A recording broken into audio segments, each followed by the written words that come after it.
Hello students, कैसे हैं आप लोग? हाई होप बहुत अच्छे होंगे।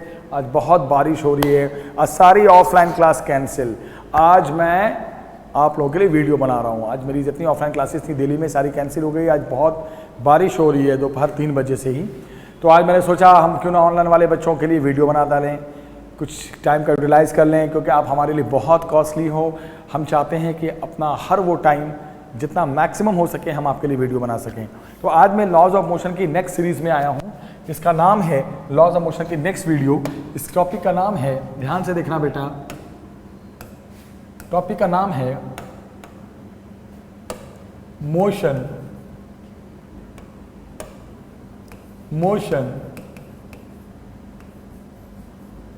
ऑफ फ्री मास। जैसे मान लो कोई मास फ्री है, हम उसका मोशन आपको पढ़ा रहे हैं।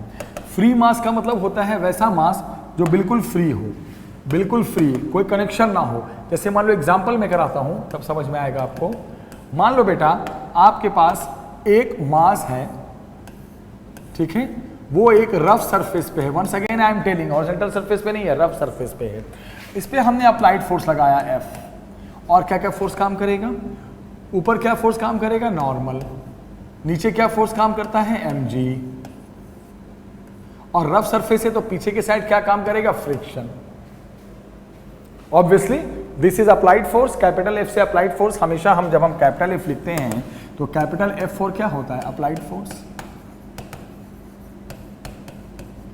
और स्मॉल f लिखते हैं तो स्मॉल f का मतलब जानते तो हो, मैंने पढ़ाया तो था, फ्रिक्शनल फोर्स। और मैंने क्या पढ़ाया था? अगर ये बॉडी मोशन में नहीं है, इक्विलिब्रियम में है, तो this one is balance by this one, applied is equal to friction, normal is equal to mg। लेकिन अगर मान लो ये बॉडी मोशन में है, मान लो ये बॉडी आगे की तरफ जा रही है, कितने एक्सेलरेशन से? a। What is a? Acceleration. What is a? Acceleration. तो उस केस में क्या लिखते हैं? Net force. याद रखना, जब बॉडी मूव करती है तो वहां पे लिखते हैं नेट फोर्स। कैसे? ध्यान देना, ये बॉडी किस डायरेक्शन में मूव कर रही है? हॉरिजॉन्टल। वर्टिकल में तो नहीं मूव कर रही है ना, ये भी ध्यान दिया जाता है। अगर बॉडी मूव कर रही है तो ये देखा जाता है कि बॉडी किस डायरेक्शन में मूव कर रही है। मान लो बॉडी हॉरिजॉन्टल डायरेक्शन में मूव कर रही है, मान लो बॉडी हॉरिजॉन्टल डायरेक्शन में चल रही है, तो इसका मतलब वर्टिकल वाले फोर्स अभी भी बैलेंस्ड हैं। तो सबसे पहला इक्वेशन बनाना, n is equal to mg। ये कैसे बना? ये बैलेंस से बना। बोलोगे सर ये फोर्स बैलेंस क्यों हो गया? इसलिए क्योंकि मोशन हॉरिजॉन्टल डायरेक्शन में है, वर्टिकल में नहीं है, तो वर्टिकल वाले फोर्स बैलेंस अभी भी होंगे, क्योंकि इधर थोड़ी हवा में उड़ जा रहा है। इधर के फोर्स एक दूसरे को क्या करेंगे? ये एक दूसरे को क्या करेंगे? बैलेंस करेंगे। अब आ जाओ, अब बोलोगे सर मोशन में किस डायरेक्शन में है? हॉरिजॉन्टल। अब हॉरिजॉन्टल में फिर ये देखो कि वो राइट साइड जा रहा है या लेफ्ट साइड। तो जाहिर सी बात है ये फोर्स साफ दिख रहा है, राइट साइड जा रहा है, अप्लाइड फोर्स ही लेकर जाएगा।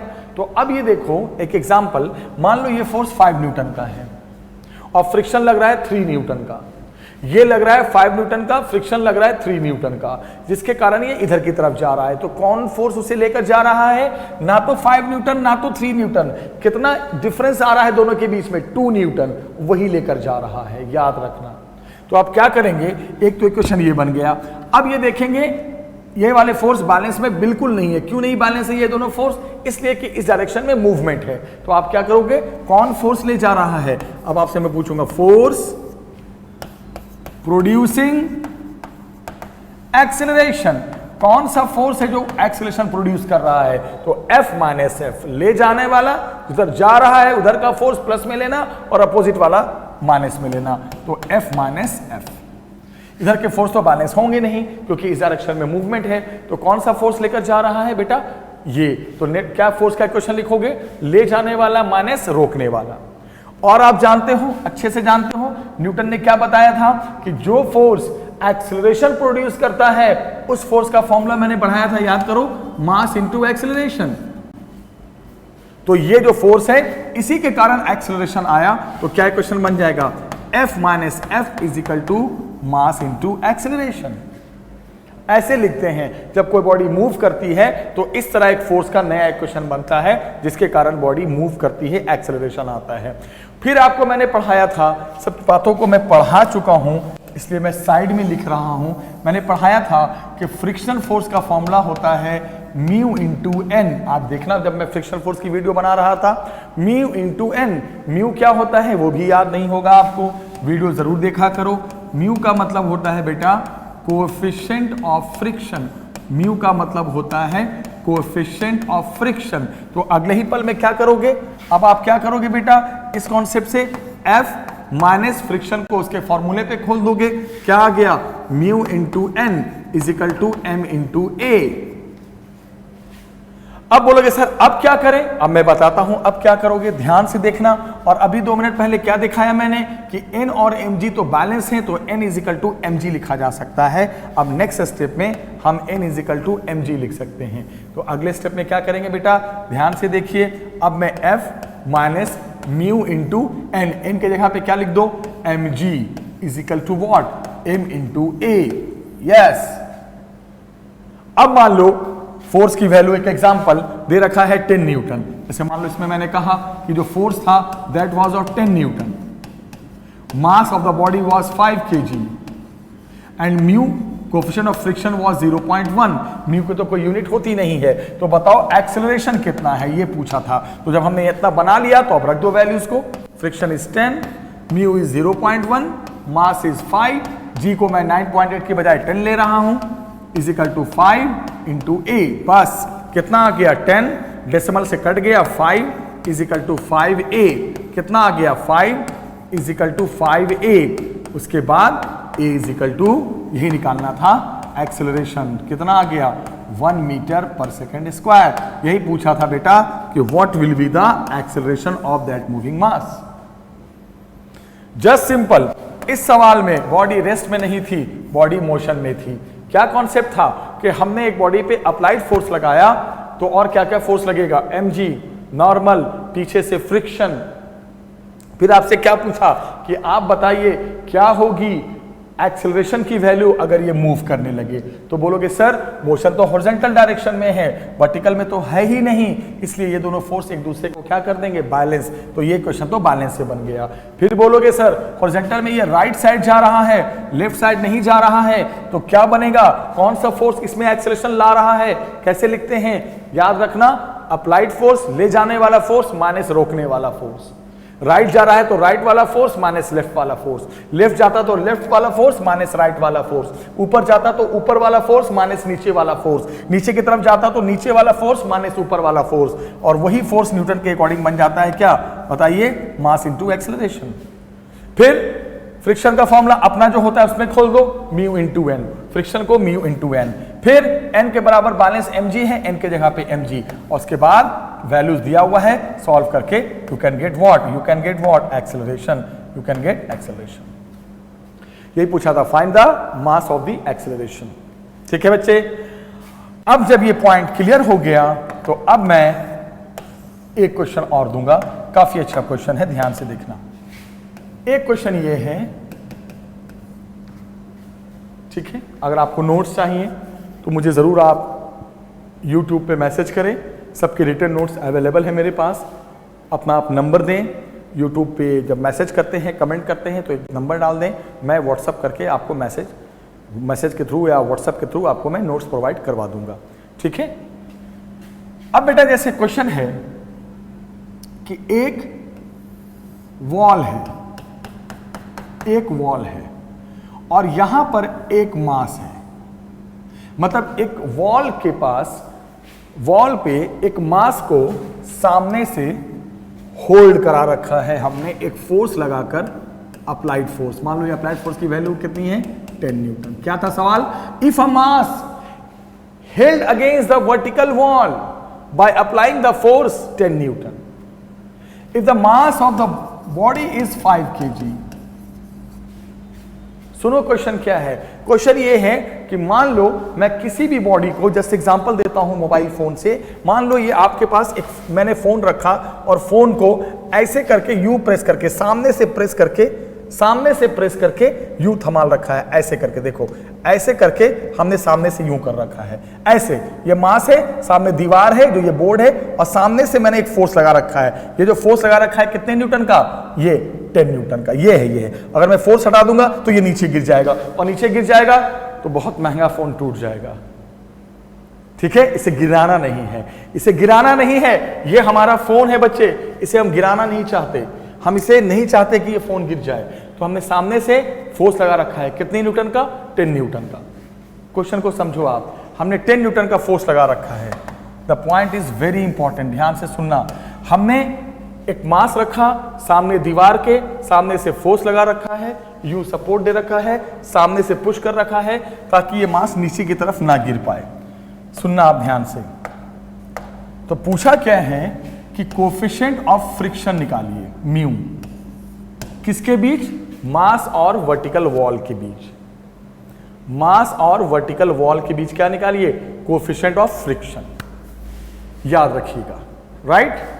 तो यहां पे निकालना है कि ये जो मास है और जो वर्टिकल वॉल है, इसके बीच कोफिशिएंट ऑफ फ्रिक्शन निकालना है। ध्यान से देखिएगा, इंपॉर्टेंट टॉपिक है, अच्छे से पढ़िएगा। सबसे पहले हम बताएंगे कि इस पे क्या क्या फोर्स काम करेगा। एक तो mg काम करेगा नीचे की तरफ, और इधर से अप्लाइड फोर्स काम करेगा, और सामने वर्टिकल वॉल है। तो आपको पता है ना, कोई भी मास किसी सरफेस के साथ कांटेक्ट बनाता है तो वो सरफेस उसे एक फोर्स से पुश करता है, उसी को तो कहते हैं नॉर्मल फोर्स। नॉर्मल फोर्स क्या होता था? जब दो सरफेस कांटेक्ट में होते थे तब सामने वाला कांटेक्ट सरफेस उस मास को एक फोर्स से पुश करता था, that is called normal force. mg तो लगना ही है, अप्लाइड लग ही रहा है, सामने से सरफेस पुश करेगा, नॉर्मल। फ्रिक्शन किधर काम करता है? जिधर मास के मूव करने की टेंडेंसी है। मास किधर को गिरना चाह रहा है? नीचे की तरफ, तो फ्रिक्शन फोर्स लगेगा ऊपर की तरफ। ये हो गया 4 फोर्स, बस friction, applied, mg and normal. अब मुझे बताओ क्या कहा है? ये मास फॉल नहीं कर रहा है, ध्यान रखना, mass is not falling.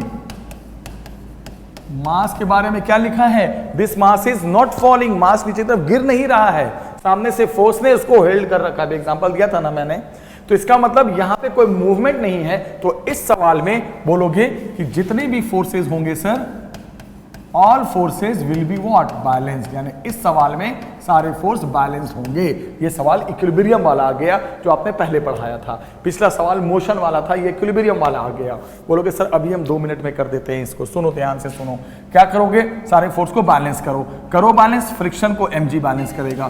Friction is equal to mg। This is equation number 1। दूसरा फोर्स कौन बैलेंस करेगा? नॉर्मल को applied. Normal is equal to कितना? f। Equation number 2, right. 2 equation बन गए। अब क्या करो, यहां तो एक्सेलरेशन की कोई बात है नहीं जो हम इक्वेशन ऑफ एक्सेलरेशन लेंगे। दोनों फोर्स को इधर से बैलेंस, इधर से बैलेंस, क्योंकि मास नॉट फॉलिंग में था। अब दोनों को कर दो डिवाइड। अब आप दोनों को कर दो क्या? डिवाइड। जैसे ही डिवाइड करोगे तो क्या आ जाएगा? ध्यान से देखना, friction by normal is equal to mg by f। हमने क्या कर दिया? फोर्स को बैलेंस कर दिया। Right up is equal to down, right is equal to left. 2 force के 2 इक्वेशन बन गए बैलेंस करके, फिर दोनों को डिवाइड कर दिया। डिवाइड करने के बाद अब सुनो, आपको निकालना क्या है? ध्यान से सुनना, म्यू निकालना है। और आपको पता है कि फ्रिक्शन बाय नॉर्मल यही तो आपका बन जाता है म्यू। तो म्यू इज इक्वल टू कितना आ गया? 1 मिनट, इसको ब्लैक से लिखूं वरना कंफ्यूज हो जाओगे। तो कलर का ध्यान रखना बहुत जरूरी है बेटा, कलरफुल होना चाहिए ना। फ्रिक्शन बाय नॉर्मल क्या बन गया? Mu. Mu is equal to कितना? mg by F. अब बताओ सर ये कहां से आ गया? ये तो आपको फ्रिक्शन की वीडियो में पढ़ा चुका था कि फ्रिक्शन फोर्स और नॉर्मल फोर्स का रेशियो ही म्यू होता है। तो म्यू इज इक्वल टू क्या आ गया? mg by F. अब वैल्यू रख देते हैं। Mu is equal to mass, mass की वैल्यू कितना? 5, g की वैल्यू कितना? 10, अब फ्रिक्शन अप्लाइड फोर्स भी 10, 10 कट गया, म्यू की वैल्यू 5। सो म्यू की वैल्यू आ गई 5, और म्यू की कोई यूनिट नहीं होती है, तो बोलोगे mu is the 5। The coefficient of friction between the body and the wall is 5। तो पिछले सवाल में मैंने बॉडी को मूव कराया था, इस सवाल में मैंने बॉडी को मूव नहीं कराया। इस सवाल में बॉडी को इक्विलिब्रियम वाला एक सवाल, हालांकि लास्ट वीडियो में हो चुका है इक्विलिब्रियम वाले में, फिर मैंने करा दिया। अब बच्चे जैसे मान लिया मैंने एक और इक्विलिब्रियम का सवाल करा देता हूं। मैं मान लो एक किसी ने कहा कि एक इंक्लाइंड प्लेन है, ध्यान से सुनना, इस कॉन्सेप्ट को ध्यान से देखना, जिसकी इंक्लाइनेशन थीटा है, और मान लो इस पे कोई मास m है, और अभी ये स्मूथ है, इसको मैं थोड़ा सा मोशन में लाऊंगा, इक्विलिब्रियम का हो चुका है काफी सवाल, थोड़ा सा मूवमेंट में आ जाते हैं, राइट। ये अभी सरफेस स्मूथ है। एक नया टॉपिक सुनो आप। एक इंक्लाइंड प्लेन है जिसके ऊपर हमने एक मास रखा है और ये मास इंक्लाइंड प्लेन पे है जिसकी इंक्लाइनेशन थीटा है, और ये सरफेस स्मूथ है, मतलब यहां फ्रिक्शन की कोई बात नहीं होगी। तो अब बताओ क्या क्या फोर्स काम करेगा। एक तो फोर्स काम करेगा mg, दूसरा फोर्स काम करेगा नॉर्मल, और mg के दो कंपोनेंट टूटेंगे। इधर की तरफ क्या टूट जाएगा बेटा, mg cos थीटा, मैंने पढ़ाया था, ये थीटा तो ये भी थीटा, और इधर क्या टूट जाएगा कंपोनेंट बेटा, बोलो, mg sin थीटा। हो गया बस। और फ्रिक्शन की तो कोई बात है ही नहीं, सरफेस स्मूथ है तो मास नीचे की तरफ आएगा, इस फोर्स के कारण फ्रिक्शन यहां नहीं लगेगा, ऑब्वियसली फ्रिक्शन नहीं लगेगा। तो अब मुझे बताओ, अगर ये मास मान लो अब नीचे की तरफ स्लाइड करता हुआ आ जाए, कितने एक्सेलरेशन से, ए एक्सेलरेशन से, तो अब मुझे बताइए व्हाट विल बी, क्या होगा इस एक्सेलरेशन की वैल्यू क्या होगी। अब पूछा जा रहा है इस एक्सेलरेशन की वैल्यू बताइए, what will be the value of this acceleration. तो बोलोगे सर कौन फोर्स ला रहा है, पहले बताओ। यहां लाने वाला फोर्स क्या है, mg sin थीटा, बस। रोकने वाला कोई फोर्स है नहीं जो हम माइनस करें। यहां कौन एक्सेलरेशन प्रोड्यूस कर रहा है, कौन एक्सेलरेशन पैदा कर रहा है, mg sin थीटा। तो mg sin theta will be equal to ma, बस। ये तो होता है ना, अगर कोई बॉडी मूव करे तो जो भी फोर्स उसे मूव करा रहा है वो मास इनटू एक्सेलरेशन के बराबर फोर्स होता है, mm कैंसिल, तो a is equal to g sin theta. तो ये एक फॉर्मूला ही समझ लो, अगर कोई भी मास एक स्मूथ इंक्लाइंड प्लेन पे नीचे की तरफ आए तो उसका एक्सेलरेशन होता है g sin थीटा। इसको हमेशा याद रखिएगा, बट शर्त यह है कि स्मूथ होना चाहिए, तो उस फॉलिंग मास का एक्सेलरेशन होता है g sin थीटा। अब मान लो, अब मैंने कहा सेम कॉन्सेप्ट में कि अब आपका ये जो इंक्लाइंड प्लेन है अब स्मूथ ना होकर, सेम कॉन्सेप्ट, अब ये रफ हो जाए। अब ये इंक्लाइंड प्लेन स्मूथ ना होकर रफ हो जाए, ध्यान से सुनना, ये रफ इंक्लाइंड प्लेन हो जाए, तब क्या होगा सुनो आप। क्या क्या फोर्स काम करेगा, एक तो नीचे mg काम करेगा, ऊपर नॉर्मल काम करेगा, mg का एक पार्ट इधर आ गया, वही कॉन्सेप्ट तो फिक्स है, करना ही करना है, mg cos थीटा। याद करो मैंने पढ़ाया था, जो मास इंक्लाइंड प्लेन पे होता है उसमें mg के दोनों कंपोनेंट तोड़ने ही पड़ते हैं, और ये थीटा तो ये थीटा होता है, तभी तो इधर cos इधर sin। और चूंकि आपको मैंने क्या बताया, ये मास किधर की तरफ आ रहा है वो तो आपको पता ही, नीचे की तरफ आ रहा है, स्लाइड कर रहा है। तो बताओ यहाँ स्मूथ है या रफ है, रफ है, तो इतना फोर्स वहां भी था और यहां भी है, बट एक फोर्स वहां बढ़ जाएगा, पीछे की तरफ क्या बढ़ जाएगा, फ्रिक्शन, फ्रिक्शन। बस अब बताओ, अब इसे सोचो और समझाओ, अब इसे नीचे की तरफ कौन लेकर आएगा। अब कौन लेकर नीचे आ रहा है, अब सिर्फ mg sin थीटा थोड़ी है, अब तो mg sin थीटा लाने वाला बन गया, क्योंकि नीचे आ रहा है तो नीचे वाला फोर्स लाने वाला और उसके अपोजिट वाला रोकने वाला।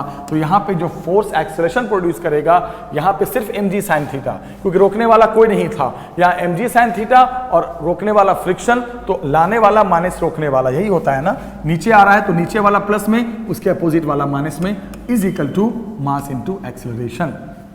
यहां सिर्फ mg sin theta was producing the acceleration ma, यहां पे mg sin थीटा प्रोड्यूस कर रहा है, ला रहा है, और फ्रिक्शन रोक रहा है। तो कैसे लिखते हैं फोर्स का इक्वेशन, जो लाता है, जो एक्सेलरेशन बनाता है, लाने वाला माइनस रोकने वाला, is equal to mass into acceleration. अब क्या हो गया, ध्यान से सुनना। इंक्लाइंड प्लेन पे एक बात और मैं कई बार बता चुका हूं, मास इंक्लाइंड प्लेन पे या नीचे जाएगी या ऊपर जाएगी, इधर तो जाएगी नहीं।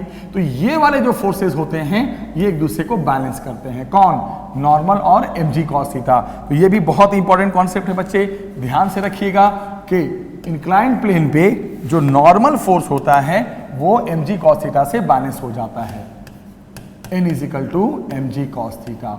और अगर ये सरफेस इंक्लाइंड ना होकर यूं होता हॉरिजॉन्टल, तो वहां पढ़ाया था मैंने, देखो अभी पिछले सवाल में, इसी वीडियो में, वहां नॉर्मल को mg बैलेंस करता है, यहां नॉर्मल को mg cos थीटा बैलेंस करता है।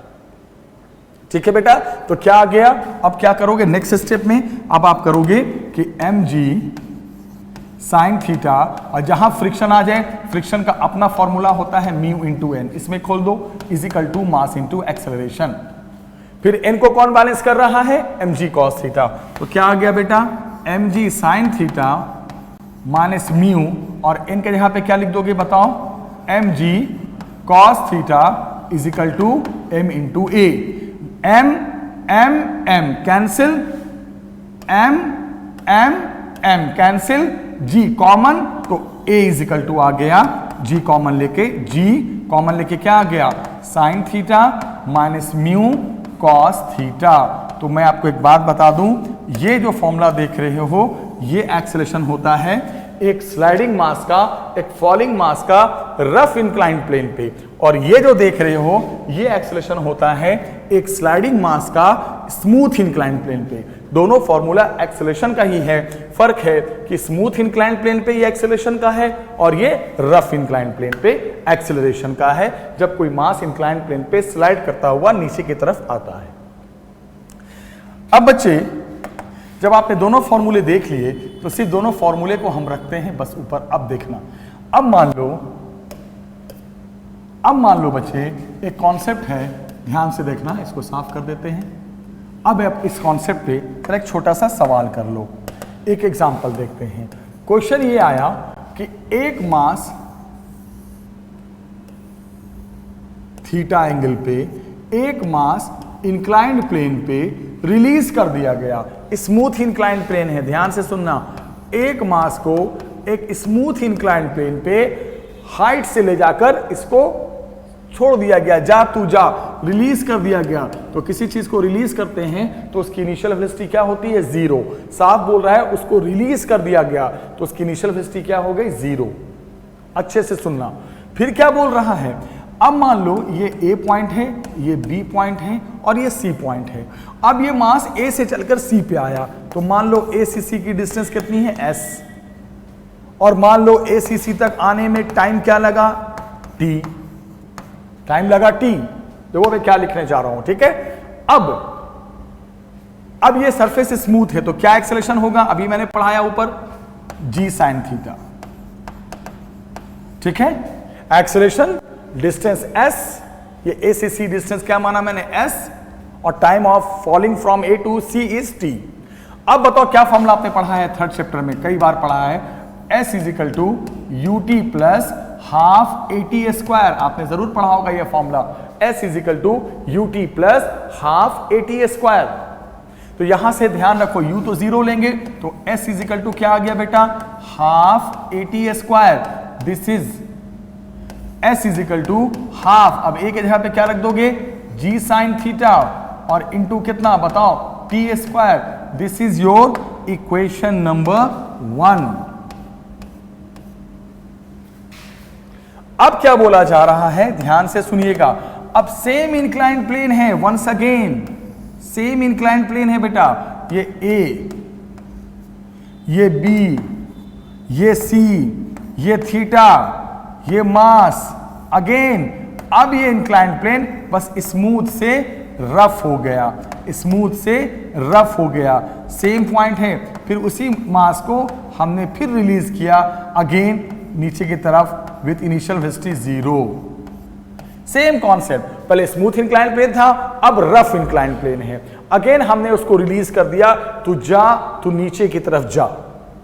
तो डिस्टेंस तो अभी भी वही सेम होगा, डिस्टेंस में तो कोई फर्क करेगा नहीं, लेकिन टाइम पे फर्क पड़ जाएगा, क्योंकि अभी कुछ और एक्सेलरेशन था, अब कुछ और एक्सेलरेशन है। अब देखो पहले ज्यादा था, अब माइनस हो गई वैल्यू, कुछ कम हो गया। तो अब अगर इसका इक्वेशन लिखना है तो कैसे लिखोगे? डिस्टेंस तो अभी भी सेम कवर करेगा, डिस्टेंस में तो कोई फर्क है नहीं, बस एक्सेलरेशन कितना आ जाएगा बताओ? जी कॉमन लेकर अब क्या लोगे? Sign theta minus mu cos theta. Distance का फॉर्मूला फिर यूज करो, अगेन डिस्टेंस तो वही है, ut प्लस हाफ। अब t नहीं लेंगे, t डैश लेंगे। बोलो t डैश क्यों ले रहे हैं? क्योंकि टाइम पे फर्क पड़ेगा। अब जो टाइम होगा वो t नहीं होगा, अब टाइम को क्या मान लेंगे? t dash. क्यों मानेंगे t डैश? t डैश अब क्या है? टाइम, क्योंकि टाइम में भी तो फर्क पड़ेगा। जब a पे फर्क पड़ेगा तो अब आने वाले टाइम पे भी तो फर्क पड़ेगा। जो टाइम लगा यहां से यहां तक आने में वो भी बदल जाएगा, तो अब हम t के बजाय t डैश मानेंगे। u तो 0 है, तो अगला इक्वेशन बन गया s is equal to half g common लेकर sine theta minus mu cos theta into T dash का square. This is your equation number second. तो दो इक्वेशन आपके सामने बन गए। क्या था सवाल? एक बार मास स्मूथ इंक्लाइन प्लेन पे ए से सी आया, एक बार मास वही इंक्लाइन प्लेन रफ हो गया तब आया। तो अब बताओ, बताना क्या है कि दोनों केस में आप जो डिस्टेंस है वो तो सेम होगा। आपको बताना है कि दोनों केस में जो टाइम लगा उसका रेशियो बताइए, यानी कि टी डैश और इधर का टाइम क्या था टी, उसका रेशियो बताओ। बहुत सिंपल है बेटा, बहुत सिंपली वैल्यू से सॉल्व कर सकते हैं हम। अब यहां पे देखो s है, यहां भी s है, डिस्टेंस तो सेम ही लगा, तो दोनों तो वैल्यू सेम है, तो क्यों ना फर्स्ट और सेकंड को इक्वेट कर दें। तो अब हम करेंगे फर्स्ट और सेकंड को इक्वेट। जब इक्वेट करोगे तो साफ क्या दिख रहा है, आ जाएगा हाफ, देखो g sine theta into t square is equal to ध्यान से देखते जाओ, is equal to half g bracket में कॉमन लेकर sine theta minus mu cos theta into T dash का स्क्वायर। डिस्टेंस तो सेम ही था, डिस्टेंस तो चाहे स्मूथ हो चाहे रफ हो, एस तो सेम है, तो दोनों के एस को इक्वेट कर दो। अब क्या कैंसिल हो गया, हाफ जी कैंसिल। अब देखो क्या आ रहा है, ध्यान से देखना, T dash square upon T square, हमने टी स्क्वायर को उधर लेके चले गए, क्या आ गया, T dash square by T square is equal to G, sorry G तो कैंसिल हो गया है, सॉरी क्या बच गया बेटा, ध्यान से सुनो, साइन थीटा अपॉन ये नीचे ला दो, sign theta minus mu cos theta.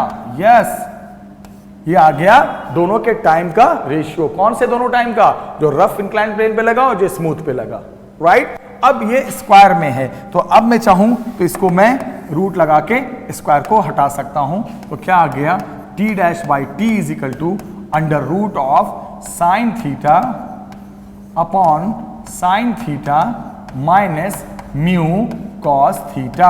अब आराम से इस सवाल को सॉल्व कर दो, हो गया। मान लो थीटा 30 डिग्री है, म्यू 0.1 है, साइन 30 0.1, कॉस 30, वैल्यू रखो, टाइम का रेशियो आ गया। ये कौन सा टाइम है बेटा, जो रफ पे लगा, ये कौन सा टाइम है जो स्मूथ पे लगा। कुछ नहीं किया, डिस्टेंस तो सेम ही है, डिस्टेंस तो दोनों में सेम ही लगेगा, डिस्टेंस में कोई फर्क है नहीं। दो एक केस में एक्सेलरेशन क्या लगेगा, जब ये स्मूथ हुआ करता था तो जी साइन थीटा, जब ये रफ होता था तो ये। फिर हमने क्या किया, दोनों में इक्वेशन बनाया, s is equal to u t plus half a t square. First case में ए जी साइन थीटा लेकर बनाया, सेकंड केस में जब यही रफ बन गया तो अब जो ए लिया मैंने वो रफ वाला लिया, लेकिन टाइम तो चेंज हो जाएगा क्योंकि स्मूथ से रफ हो गया, टी डैश का स्क्वायर। दोनों केस में एस तो सेम है, फिर मैंने क्या किया, दोनों केस के फर्स्ट और सेकंड को इक्वेट कर दिया, हाफ जी कैंसिल, टाइम का रेशियो आ गया स्क्वायर में, फिर उसका रूट लगा दो, टाइम का रेशियो आ गया। पूछा था टाइम ऑफ फॉल का रेशियो, रफ में जो लगा और स्मूथ में लगा, वैल्यू रखो और आंसर ला दो। कंपटीशन में भी आ चुका है, अच्छे से पढ़ना, सिर्फ फॉर्मूले का खेल था। तो ये सब आप जो देख रहे हो, ये सारे सवाल किसके हैं, फ्री मास के। सिंगल मास कोई मूव कर रहा है, कभी स्मूथ पे कभी रफ पे, इन सब बातों का ध्यान रखना है बेटा। ये स्मूथ पे चल रहा है, कोई रफ पे चल रहा है, इन सब बातों को अच्छे से ध्यान से समझना है कि आखिर हो क्या रहा है सवाल में। अब देखना, एक बहुत अच्छा एग्जाम्पल है, आईआईटी में भी आ चुका है, कंपटीशन में नीट में भी आ चुका है, इस टाइप का क्वेश्चन आता है। जैसे मान लो एक क्वेश्चन आया कि एक इंक्लाइंड प्लेन है, बहुत ही अच्छा क्वेश्चन है, इसके ऊपर एक मास रखा हुआ है और ये पूरा का पूरा प्लेन जो है ना, ये चल रहा है, पूरा का पूरा इंक्लाइंड प्लेन भाग रहा है आगे, और इसकी इंक्लाइनेशन कितनी है, थीटा है। क्या है, सुनो ध्यान से, क्या बोला है उसने, एक इंक्लाइंड प्लेन है, उसके ऊपर एक मास रखा हुआ है और ये पूरा का पूरा इंक्लाइंड प्लेन आगे की तरफ जा रहा है विद एक्सेलरेशन ए एक्सेलरेशन के साथ आगे की तरफ जा रहा है। सुनो क्वेश्चन, बहुत अच्छा सवाल है। और उसने क्या बोला है, इफ स्मॉल m, ये मास इज एट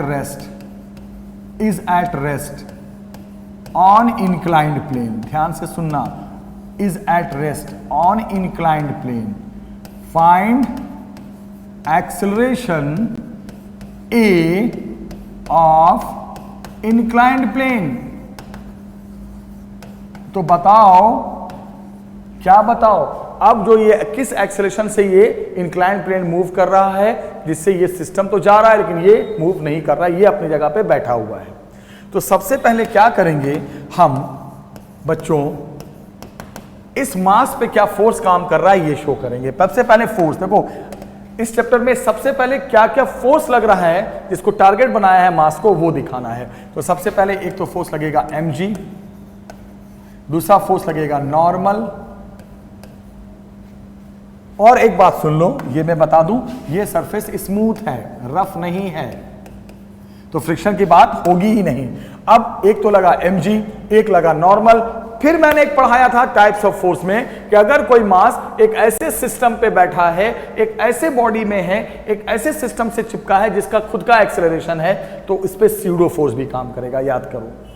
अगर कोई मास किसी लिफ्ट में बंद है, किसी कार में बंद है, किसी डब्बे के ऊपर रखा हुआ है, किसी प्लेन के ऊपर रखा हुआ है और उसका अपना एक्सेलरेशन है, वो एक्सेलरेशन से ट्रेवल कर रहा है, तो याद रखना, अच्छे से याद रखना कि इसके एक्सेलरेशन के कारण, इस सिस्टम के एक्सेलरेशन के कारण उस मास पे जो उसके ऊपर बैठा है उस पे एक और फोर्स काम करता है, उसे कहते हैं स्यूडो फोर्स। याद करो, मैंने देखना फोर्स के लेक्चर में किधर लगता है, जिधर सिस्टम का एक्सेलरेशन है उसके अपोजिट, तो इधर लग गया m इंटू ए। ये कौन सा फोर्स है बेटा? Pseudo force. बस 1 2 3, फ्रिक्शन की तो बात ही मत करना यहां पे, क्योंकि फ्रिक्शन यहां नहीं है, स्मूथ है। 3 फोर्स लग गए। अब ध्यान से देखिएगा, अब क्या करेंगे, mg को याद करो, तुरंत 2 टुकड़ों में तोड़ते हैं। इधर क्या टूट गया बेटा, ध्यान से देखो, ये थीटा तो ये भी थीटा, mg cos थीटा। और आपको पता है अच्छे से, ये स्यूडो फोर्स तो समझ में आ ही रहा है आपको। यहां पे स्पेस थोड़ा बना देते हैं। हाँ जी, अब क्या हो गया, ये तो स्यूडो फोर्स आपको समझ में आ ही रहा है, ये एम ए स्यूडो फोर्स है। अब नीचे की तरफ mg का mg cos और नीचे क्या आता है, mg का mg sin theta. This is the concept, right. उसके बाद अब आप बताओ आप क्या करें, ये स्यूडो फोर्स है, स्यूडो फोर्स को भी यहां पे कंपोनेंट में हमें ब्रेक करना पड़ेगा। क्या पूछा है, स्यूडो फोर्स को भी कंपोनेंट में क्या करना पड़ेगा, ब्रेक। थोड़ा सा इसमें एक चेंज लाऊंगा, थोड़ा सा ध्यान देना, एक चेंज लाऊंगा। ये जो एक्सेलरेशन है ना, ये ध्यान रखना बेटा, ये राइट नहीं था, ये इधर था, इधर लेफ्ट की तरफ। तो क्या चेंज आएगा, ये एक्सेलरेशन इधर ना होकर इधर की तरफ इंक्लाइन प्लेन जा रहा है, ध्यान देना। तो इससे क्या चेंज आ जाएगा, बताओ क्या चेंज आएगा। ये जो स्यूडो फोर्स है, ये जो स्यूडो फोर्स है, इसकी डायरेक्शन किधर हो जाएगी, अगर पूरा सिस्टम इधर जा रहा है तो स्यूडो फोर्स इधर लगेगा, इस साइड लगेगा। ये हो गया आपका MA। कौन सा फोर्स है, स्यूडो फोर्स। MA कौन सा फोर्स है, स्यूडो फोर्स। कुछ नहीं किया, पहले इधर जा रहा था ना सिस्टम, अब मैंने इधर मूव करा दिया, तो जब इधर मूव कराओगे तो इस पे स्यूडो उधर चला जाएगा। फिर क्या करते हैं, mg को 2 पार्ट में ब्रेक करते हैं, कर दिया मैंने। अब क्या करना है, यहां पर ऐसे सवाल में ma को भी ब्रेक करना है, स्यूडो फोर्स को भी ब्रेक करना है, इसको भी ब्रेक करना है। ये जो ma देख रहे हो, ये कौन सा फोर्स है, ma, स्यूडो फोर्स। तो ma को भी ब्रेक करो। हर चीज 2 टुकड़ों में टूटता है, जैसे ही इधर लग रहा है तो इसका 2 टुकड़ा क्या होगा, अगर हॉरिजॉन्टल है ऐसे है ना, तो 1 टुकड़ा इधर जाएगा और 1 टुकड़ा इधर जाएगा, तो इसका 2 टुकड़ा जाएगा बेटा। किधर किधर जाएगा, एक इंक्लाइन प्लेन के ऊपर जाएगा और एक इंक्लाइन प्लेन के नॉर्मल के ऊपर जाएगा। यही तो होता है। अगर फोर्स वर्टिकल है, हॉरिजॉन्टल है, एक बात ध्यान रखना, फोर्स वर्टिकल है या हॉरिजॉन्टल है तो उसका कंपोनेंट टेढ़ा हो जाता है। फोर्स सीधा है, फोर्स सीधा है तो उसके कंपोनेंट टेढ़े हो जाते हैं, ट्रिक है ये। और फोर्स टेढ़ा है तो उसके कंपोनेंट सीधे हो जाते हैं। नहीं समझ में आया, ये फोर्स सीधा है। सीधा फोर्स किसे कहते हैं, एक्स में लग रहा है, वाई में लग रहा है, एक्स में राइट लग रहा है, एक्स में लेफ्ट लग रहा है, ये सब सीधे फोर्स कहलाते हैं। वाई डायरेक्शन में ऊपर लग रहा है, वाई डायरेक्शन में नीचे लग रहा है, ये सब सीधे फोर्स कहलाते हैं। तो सीधे फोर्स के कंपोनेंट कैसे टूटते हैं, सीधा फोर्स है तो उसके कंपोनेंट क्या हो जाएंगे, 2 डायरेक्शन में जो टूटेंगे, जो इंक्लाइंड पे होंगे, टेढ़े हो जाएंगे। सीधे फोर्स का कंपोनेंट टेढ़ा हो जाता है, और टेढ़ा फोर्स होता इंक्लाइन फोर्स होता तो उसका कंपोनेंट सीधा हो जाता है, इसको याद रखना। तो ये कैसा फोर्स था? स्ट्रेट वाई वाला सीधा फोर्स था, तो इसके कंपोनेंट टेढ़े हो गए, एक ऑन द इंक्लाइन, एक इंक्लाइन के परपेंडिकुलर। ये भी फोर्स क्या है? सीधा है। कैसे सीधा है? एक्स एक्सिस में लिख रहा है, तो जो फोर्स सीधा होता है उसके कंपोनेंट टेढ़े हो जाते हैं, यानी इसका एक कंपोनेंट इंक्लाइन पे इधर जाएगा और एक इंक्लाइन पे इधर आएगा, इंक्लाइन के परपेंडिकुलर आएगा। ये किसी बुक में नहीं लिखा है, आपको ट्रिक बता रहा हूं। अगर कोई फोर्स सीधा होता है, सीधा का मतलब या एक्स एक्सिस में या वाई एक्सिस में, या एक्स एक्सिस में या वाई एक्सिस में, तो उसके दो कंपोनेंट टेढ़े हो जाते हैं। टेढ़े का मतलब एक इंक्लाइन पे आते हैं, एक इंक्लाइन के परपेंडिकुलर आते हैं। और फोर्स अगर टेढ़ा होगा, जैसे मान लो इसको तोड़ेंगे, इसको तोड़ने की जरूरत नहीं है, मान लो किसी अच्छे सवाल में नॉर्मल को तोड़ना है, तो ऑलरेडी टेढ़ा है, तो इसके कंपोनेंट सीधे हो जाएंगे। याद रखना, टेढ़े का कंपोनेंट सीधा हो जाता है, टेढ़े का कंपोनेंट टेढ़े का इधर जाएगा और इधर जाएगा, इधर जाएगा, इधर जाएगा। और जो फोर्स सीधा है उसका कंपोनेंट टेढ़ा हो जाता है, सीधा है उसका कंपोनेंट टेढ़ा हो जाता है, इंक्लाइन पे आता है। तो एमए को आप तोड़ो तो आप आराम से तोड़ सकते हो, कौन सी बड़ी बात है भाई? बोलोगे सर ये थीटा तो ये भी थीटा हो गया, कैसे? देखो करस्पॉन्डिंग एंगल, अब तोड़ दो सर, कंपोनेंट आराम से तोड़ सकते हो। एंगल की तरफ cos theta, MA cos theta, और इधर की तरफ एमए का इधर जाएगा, वो कितना? MA sine theta. यस, अब बताओ ध्यान से, बस एंड कर रहा हूं, बहुत अच्छे क्वेश्चंस कराए मैंने आज। अब मुझे एक बात का जवाब देना, क्या बोला है इसने?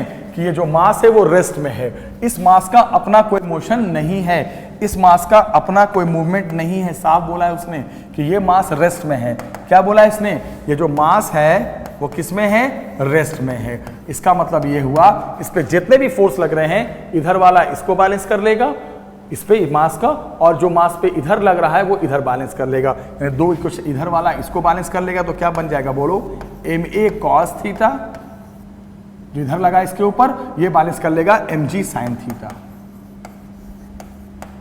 बस हो गया। और इधर वाला भी बैलेंस करेगा, नॉर्मल को कौन बैलेंस कर लेगा? एम ए साइन थीटा, एक एम ए का कंपोनेंट और एक एम जी का कंपोनेंट। लेकिन उधर के लिखने की जरूरत ही नहीं है, हमें तो ए निकालना है, एक्सेलेरेशन निकालना है, ये निकालना है, तो यहीं से आ गया।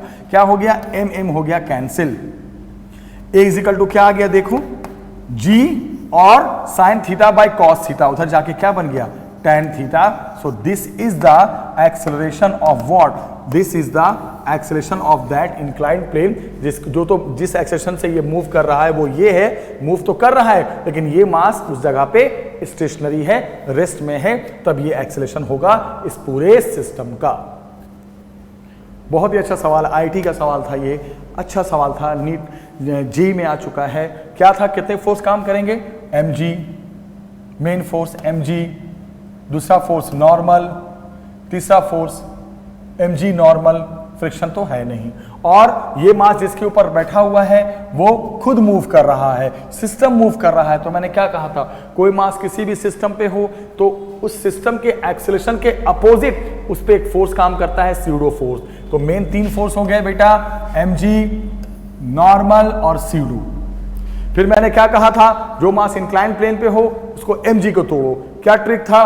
फोर्स सीधा होता है तो उसके टुकड़े टेढ़े हो जाते हैं, साइन और कॉस। एक नया फोर्स ma आया है, इसको भी तोड़ो।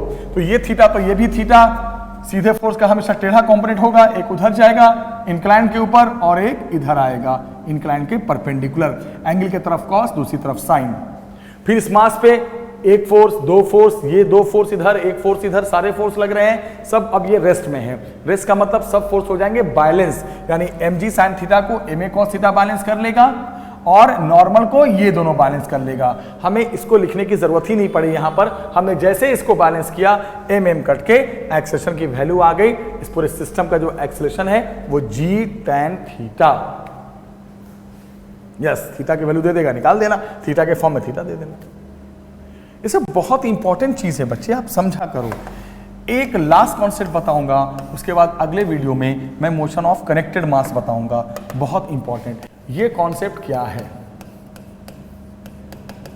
मान लो आपके पास कोई इंक्लाइंड प्लेन है, अगर उसकी इंक्लाइनेशन थीटा दिया है तो ठीक है, बहुत अच्छी बात है, शायद थीटा 30 डिग्री, थीटा 60 डिग्री। कभी कभी ऐसे बोलता है कि एक इंक्लाइनेशन है जिसका इंक्लाइनेशन सुनो क्या दे देगा, थीटा बीटा नहीं देगा, दे देगा 3 in 5, 1 in 3, कुछ भी लिख देगा, 3 in 5, 2 in 3, ऐसे कुछ लिख देगा। तो इसका क्या मतलब होता है, ध्यान से सुनो, अगर इनको थीटा ना देकर कुछ ऐसे लिख दिया 3 in 5, 3 in 5, 3 in 5, यानी कि जब कोई बंदा 5 मीटर इंक्लाइन पे जा रहा है तो वो हाइट उसकी 3 है। 3 in 5 मतलब जब वो 3 मीटर ऊपर उठ रहा है तो उसका इंक्लाइनेशन 5 मीटर है। ऐसे भी सुनो 3 in 5 में एक वाले जो पहले वाली वैल्यू होती है या दो वैल्यू में से एक वैल्यू हमेशा उस ट्रायंगल का परपेंडिकुलर होता है और दूसरी वैल्यू उसकी हाइपोटेनियस होती है। कौन सी वैल्यू परपेंडिकुलर होगी, जो छोटी, क्योंकि हाइपोटेनियस तो हमेशा बड़ा होता है। तो ये हो गया 5 और ये हो गया 3, याद रखना। यहां से साइन थीटा आराम से निकाल सकते हो। अच्छा ये 5 हो गया, ये 3 हो गया, तो पहले बेस निकाल दो। ये बेस कैसे निकालोगे, पाइथागोरस थ्योरम से, आपको पता ही है, या बिना बेस निकाले भी कर सकते हो यार। साइन थीटा कितना हो गया, छोड़ो, perpendicular upon hypotenuse 3/5। Cos theta चाहिए, आराम से निकाल सकते हो। कॉस थीटा क्या जानते हो ट्रिगो से, 1 माइनस साइन स्क्वायर थीटा और ऊपर से अंडर रूट, बस आ गया। 1 माइनस कितना, साइन स्क्वायर थीटा, यानी कितना, साइन स्क्वायर थीटा मीन्स 3/5 का स्क्वायर, 9 बाई कितना 25, ये कितना आ गया, सॉल्व करो 4/5, खत्म। तो कॉस थीटा की वैल्यू कितनी आ गई, बोलो बेटा 4/5। तो कभी कभी आपको याद रखना, क्योंकि इस लॉज ऑफ मोशन में हमें साइन थीटा और कॉस थीटा जब कंपोनेंट ब्रेक करते हैं तो ये चाहिए होता है। तो अगर डिग्री दिया है तो ठीक है, और डिग्री नहीं दिया है कभी कभी ऐसे लिख देगा इंक्लाइनेशन 3 in 5, 1 in 3, 1 in 3, इसका मतलब 1 in 3 का क्या मतलब हो गया, ये 1 ये 3। तो कभी कभी इंक्लाइनेशन नहीं देगा, आप परेशान हो जाओगे कि डिग्री तो दिया ही नहीं, हम कैसे साइन कॉस निकालें, ये क्या लिख दिया है। तो ट्रायंगल में 3 in 5, जो छोटा नंबर छोटी वैल्यू परपेंडिकुलर, बड़ी वैल्यू हाइपोटेनियस, 3 in 5, 3 in 5 मतलब जब 5 मीटर ऊपर गए तो 3 मीटर ऊपर गए। इससे साइन कॉस आप दूसरे तरीके से निकालोगे, कोई डिग्री की जरूरत नहीं है। तो ये ऐसे तो बहुत सारे क्वेश्चंस होते हैं बेटा, ये हम आपको क्लियर कर रहे हैं क्या, motion of free mass, connected mass नहीं, फ्री मास। कनेक्टेड मास तो अगले वीडियोस में आएगा, ये सब फ्री मास है। फ्री मास में और भी एक आध सवाल आएगा मेरे मन में, अच्छा तो मैं ज़रूर सिखाऊंगा। क्वेश्चन की कोई लिमिटेशन नहीं होती है, हम आपको आइडिया देते हैं, टेक्निक बताते हैं, आपका काम है उस टेक्निक को सीख करके बहुत सारे क्वेश्चंस की प्रैक्टिस करना, अच्छे अच्छे सवाल करना, क्योंकि कोई भी टीचर आपको आइडिया देगा, टेक्निक देगा, सारे सवाल कोई नहीं कराता, आपको सिखाया जाता है कि आप खुद से ट्राई करो, एफर्ट लो। आपको आइडिया दे दिया गया है, लेकिन मैं मैक्सिमम क्वेश्चन कराने की कोशिश करूंगा, मैं डिफरेंट वे में कराता हूं मैं, आप बिल्कुल टेंशन ना लें। हम अगले वीडियो में एक नए टॉपिक के साथ, मोशन ऑफ कनेक्टेड मास के साथ आएंगे। तब तक के लिए बच्चे गुड बाय, अच्छे से रहिए, लाइफ एंजॉय कीजिए और अच्छी पढ़ाई कीजिए। Thank you very much.